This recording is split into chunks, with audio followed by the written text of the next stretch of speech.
Selamat pagi Bapak Ibu Saudara yang dikasihi Tuhan Yesus. Kita bertemu lagi di hari Sabtu pagi ini untuk kita boleh belajar firman Tuhan untuk melengkapi jam doa kita pada hari ini. Judul dari renungan yang akan saya bawakan adalah sesuai dengan tema dari gereja, yaitu melayani lebih sungguh. Itu diambil dari Markus 10 ayat 43 sampai 45. Jadi kita sering mendengar orang menjawab pertanyaan seperti ini, mau kemana Pak, Bu? Oh, mau melayani, seperti itu. Jadi kadang kita bicara tentang pelayanan, kadang tanpa mengerti makna sesungguhnya dari kata pelayanan. Mungkin banyak orang hanya ingin dipanggil bos atau mau kemana bos, seperti itu. Jadi kita hari ini akan lebih merenungkan lagi apa kata kitab suci yang berhubungan dengan pelayanan atau seorang pelayan. Mari kita berdoa.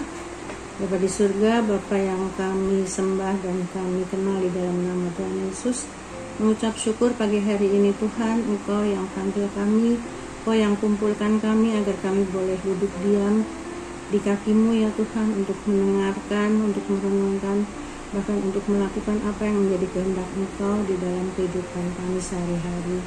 Biarlah Engkau akan memenuhi hati kami dengan Roh-Mu yang kudus, pengetahuan, hikmat, juga pengertian, supaya kami boleh mengenal Engkau lebih dalam lagi. Terima kasih Tuhan Yesus, yang di dalam nama-Mu kami berdoa dan mengucap syukur. Amin.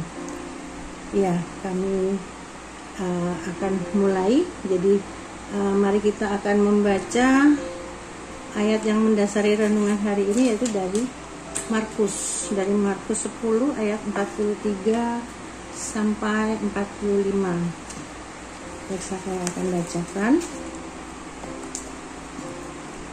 Kalau Bapak Ibu Saudara mampunya membawa Alkitab, kita akan bisa baca bersama-sama. Dimulai dari ayat 43 dari Markus 10. Tidaklah demikian di antara kamu, barang siapa ingin menjadi besar di antara kamu, hendaklah ia menjadi pelayanmu. Dan barang siapa ingin menjadi terkemuka di antara kamu, hendaklah ia menjadi hamba untuk semuanya. Karena anak manusia juga datang bukan untuk dilayani, melainkan untuk melayani, dan untuk memberikan nyawanya menjadi tebusan bagi banyak orang. Demikianlah firman Tuhan yang mendasari renungan pada pagi hari ini. Biarlah kita semua akan diberikan berkat yang banyak, pengetahuan yang banyak, seperti apa sih yang namanya pelayanan itu. Jadi menurut KBBI atau Kamus Besar Bahasa Indonesia, melayani itu artinya membantu menyiapkan, membantu mengurus apa-apa yang diperlukan oleh seseorang. Jadi pelayan dalam bahasa Yunani biasa dipakai di Perjanjian Baru, disebutkan dengan kata doulos. Doulos itu artinya orang yang melayani tuannya. Biasanya mereka ditebus atau dibeli dari pasar budak, dan pelayan tersebut tidak punya hak atas diri dia sendiri. Jadi seperti contohnya yang kita masih ingat, kisah tentang Yusuf yang dijual oleh kakak-kakaknya dan kemudian ditebus atau dibeli oleh Potifar, seorang petinggi yang ada di sebuah kerajaan yang besar, di sebuah kerajaan yang ada di Mesir. Jadi boleh saya tekankan kembali bahwa seorang pelayan itu tidak punya hak atas dirinya sendiri. Dia harus hanya menuruti keinginan tuannya, dan dia tidak punya hak untuk melawan, tidak punya hak untuk bicara ataupun mengatur ataupun menasihati ataupun punya ide, itu nggak boleh. Jadi di sini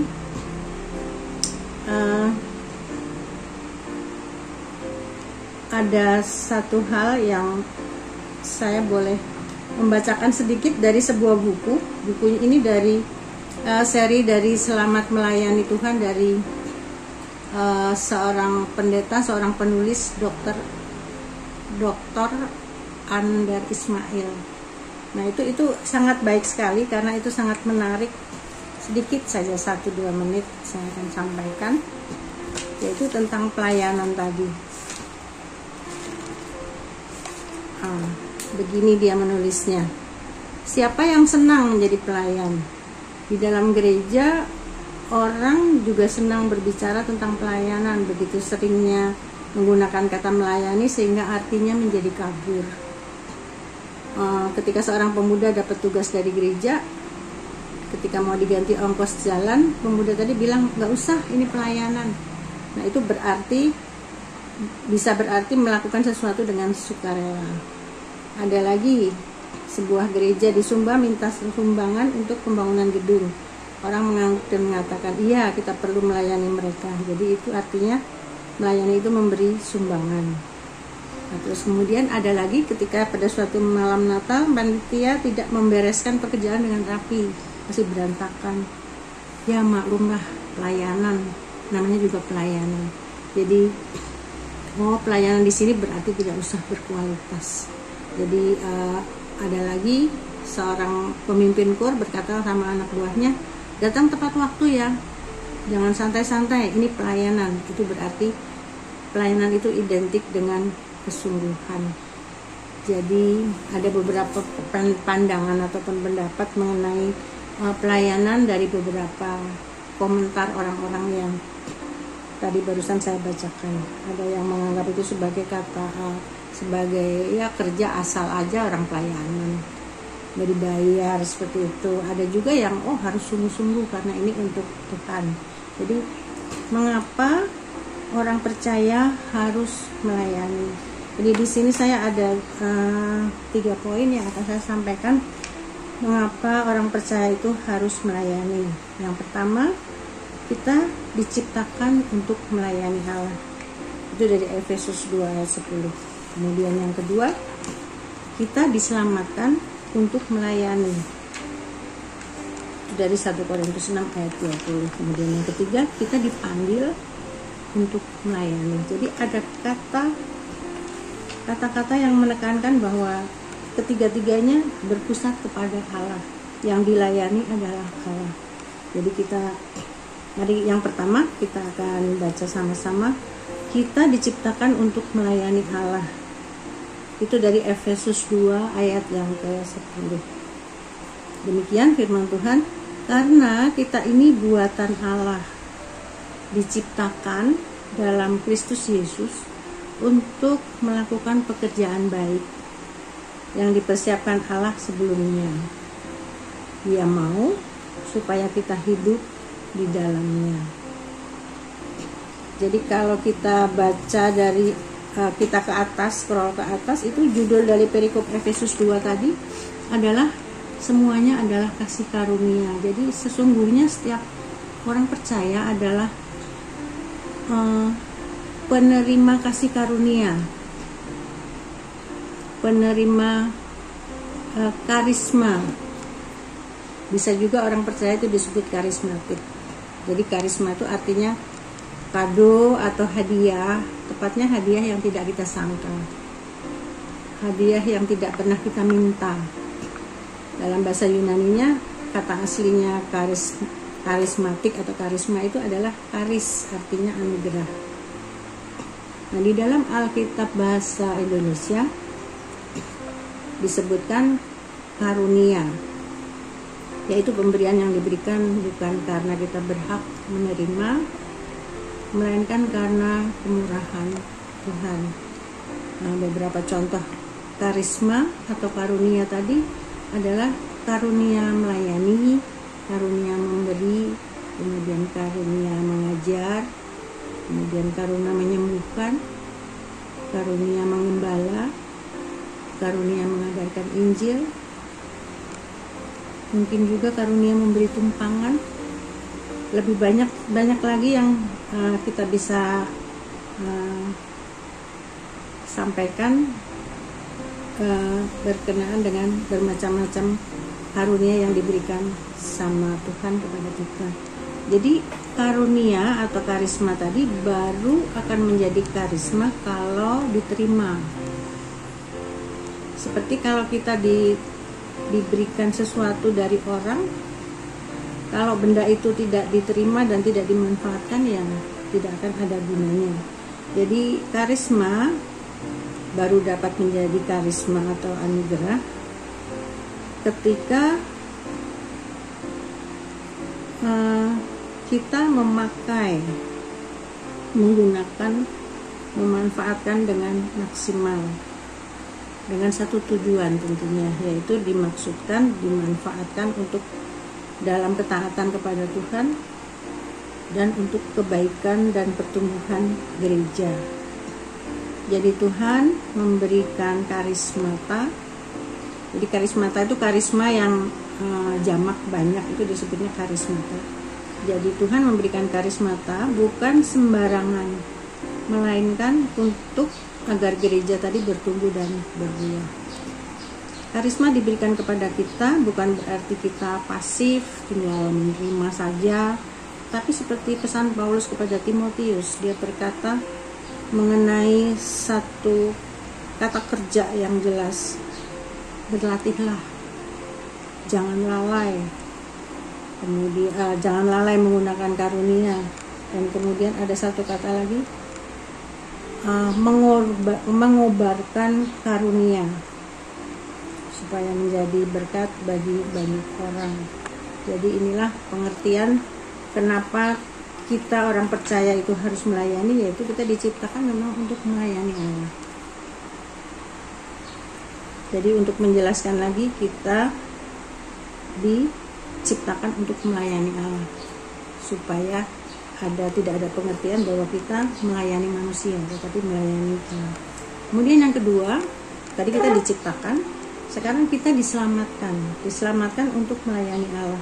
Itu dari 1 Korintus 6 ayat 20 berkata seperti ini, sebab kamu telah dibeli dan harganya telah lunas dibayar, karena itu muliakanlah Allah dengan tubuhmu.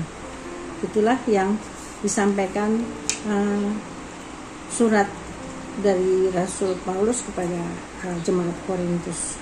Istilah dibayar lunas di dalam Alkitab terkait erat dengan kata penebusan. Kata ini selalu dilekatkan pada Kristus, terkait dengan apa yang sudah Dia kerjakan di kayu salib. Itulah sebabnya Kristus disebut juga Sang Penebus.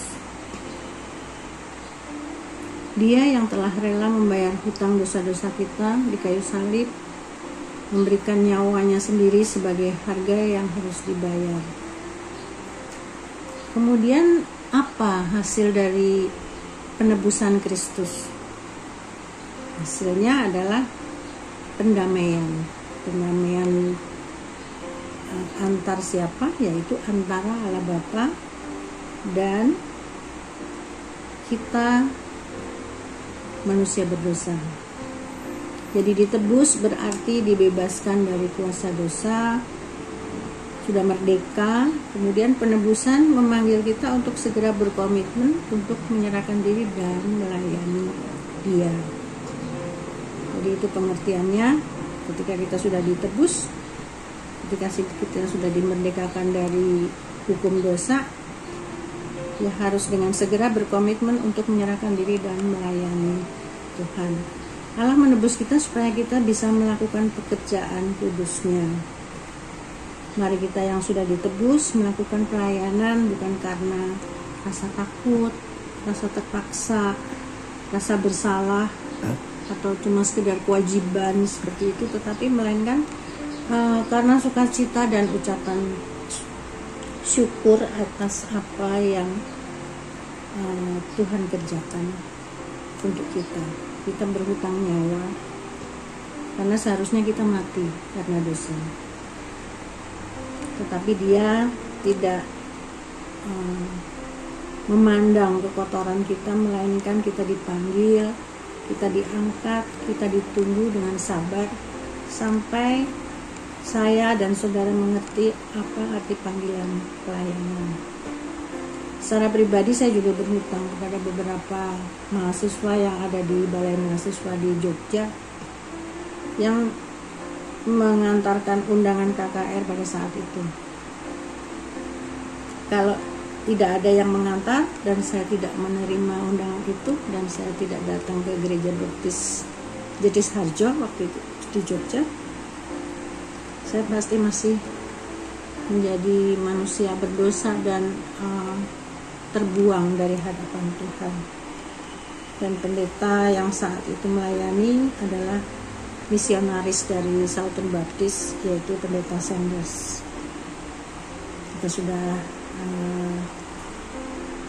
merenungkan bahwa kita diciptakan untuk melayani Tuhan dan kita diselamatkan untuk melayani Tuhan. Ada 2 yang kita dulu belajar. Jadi yang ketiga adalah kita dipanggil untuk melayani. Itu diambil dari kitab Lukas ayat 22, pasal 22 ayat 27. Seperti ini bunyi firman Tuhan, sebab siapakah yang lebih besar, yang duduk makan atau yang melayani? Bukankah dia yang duduk makan? Tetapi aku ada di tengah-tengah kamu sebagai pelayan.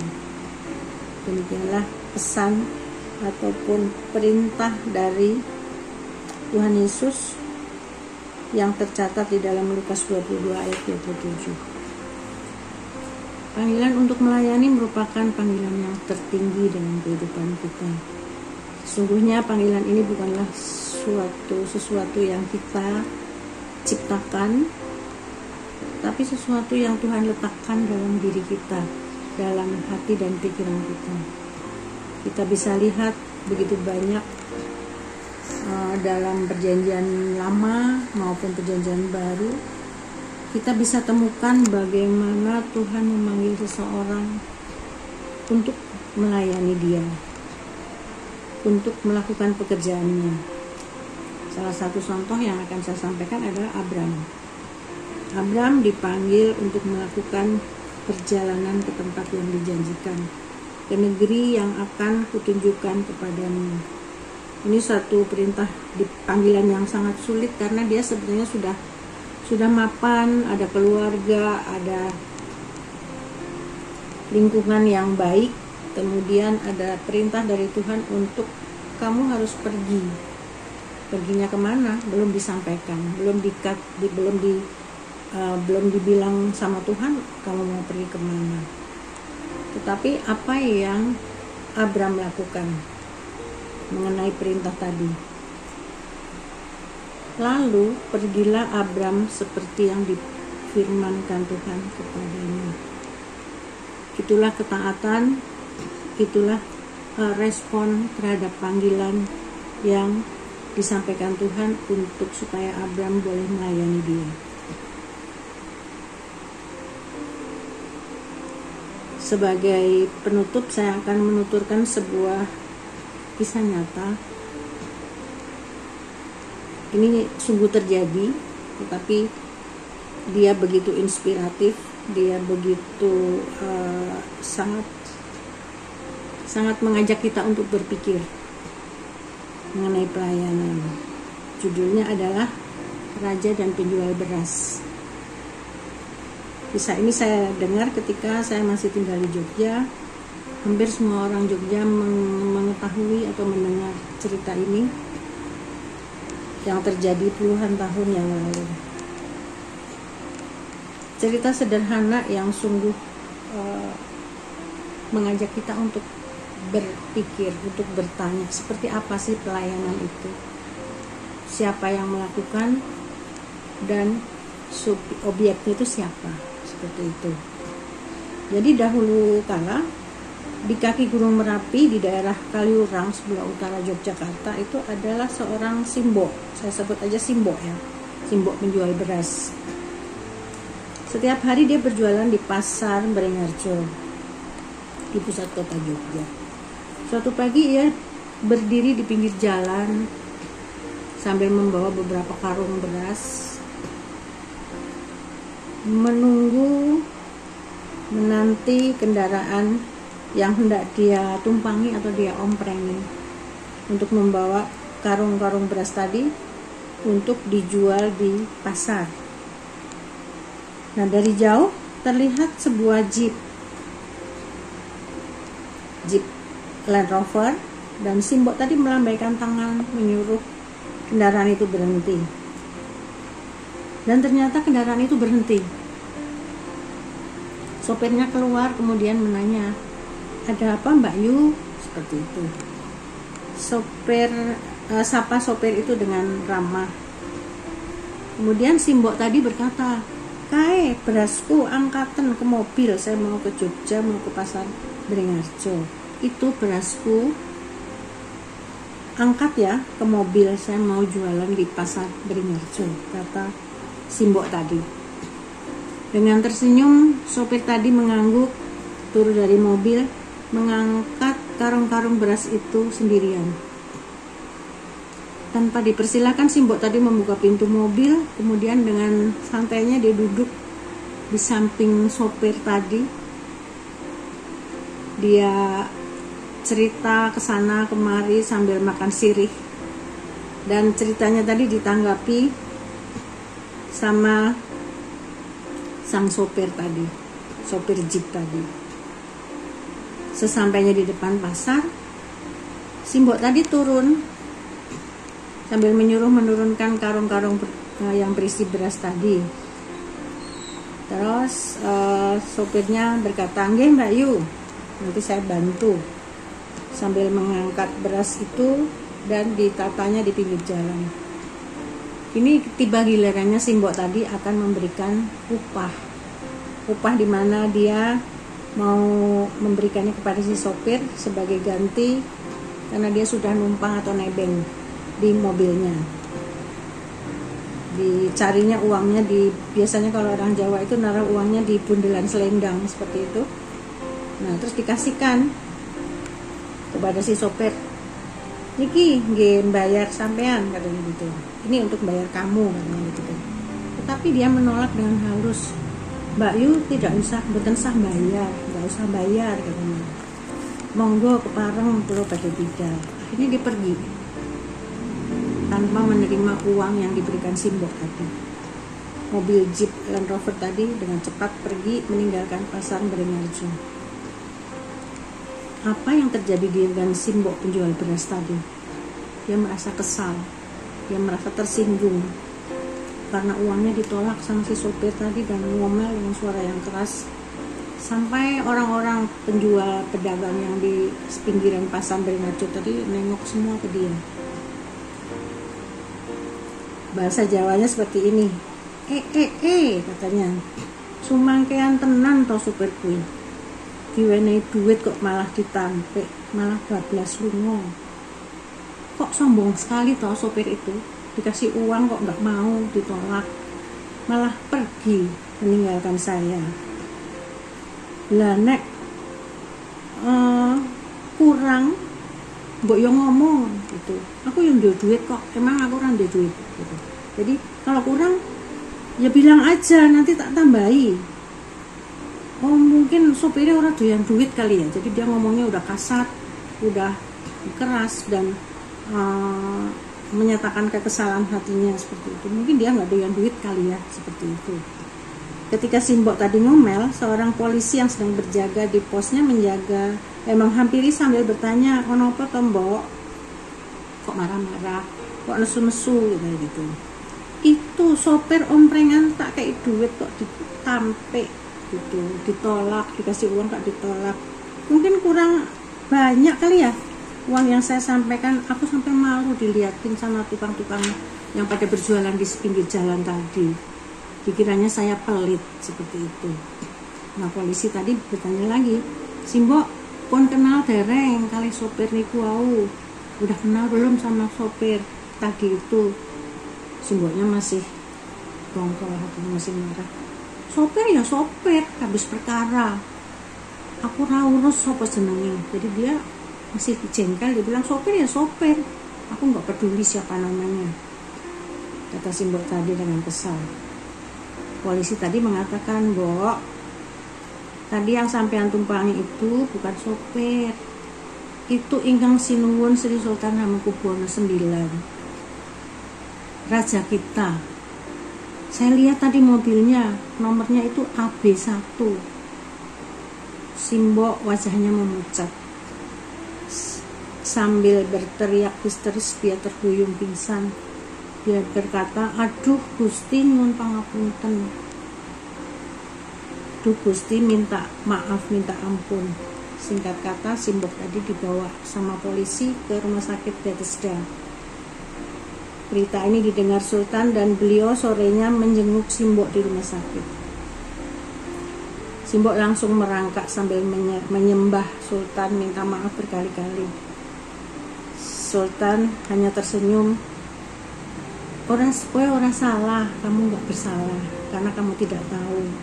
Wis ndang mari, segera sembuh ya, Mbok. Sultan pulang dan Simbok beras sembuh kembali. Inilah satu cerita yang nyata tetapi juga boleh menggelitik hati kita, bagaimana seorang raja melayani rakyatnya. Hati-hati jangan sampai kita menjalani kisah seperti Simbok tadi. Mari kita melakukan pelayanan dengan hati seorang hamba, bukan hati seorang bos. Selamat menikmati kasih karunia atau kado dari Tuhan. Kita semuanya masing-masing diberi panggilan untuk melayani sesuai dengan talenta kita masing-masing. Yang jadi persoalannya sekarang, soalnya kado itu sudah disyukuri dan digunakan belum? Atau kado itu masih disimpan? Atau malah belum dibuka bungkusnya? Selamat merenungkan firman Tuhan, selamat melayani, dan Yesus memberkati. Amin.